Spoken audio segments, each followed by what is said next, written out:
Alrighty. What I did, I sanded this hood, this deck lid rather, because it has a lot of surface rust on it from sitting. And it's also had prior body work, which this was filled with putty. The metal was worked. It got a little hard.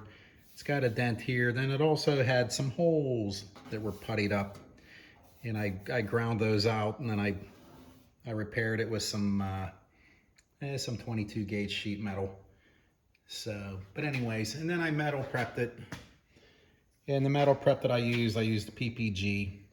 You go over it with this stuff first, the 57 or the 579, and then you go over it with the 520, SX 520. And what you do is this goes on mixed 2 to 1. 1 part this, 2 parts water. And you go over the whole thing, scrub it. I use the Scotch-Brite pad. And then while it's still wet, you rinse it, okay? And then after you rinse it, you go over with this stuff, the 520. And, you know, so you go over with it, and it's the same deal. You let it sit for a minute or two, and then you rinse it real well, and then you also dry it.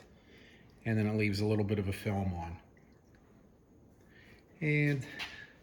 And actually for pulling this out, this dent, I used the Harbor Freight stud welder.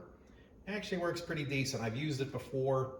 I'm happy with it. It comes with a bunch of studs, smaller and bigger ones, and it works pretty decent.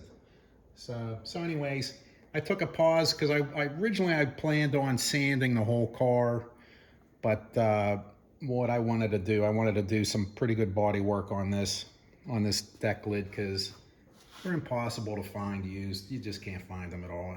And so I decided to work on this one. I was going to replace it, but I can't find one. So I'm going to spray epoxy primer on this whole deck lid, do my body filler, and then I'll prep it for, you know, for primer surfacer after that. And then I'll probably make some other videos. I'll show the quarter panel needs. It's got some filler in it too. That's from Dents. And so anyways, that's it with this one. See ya.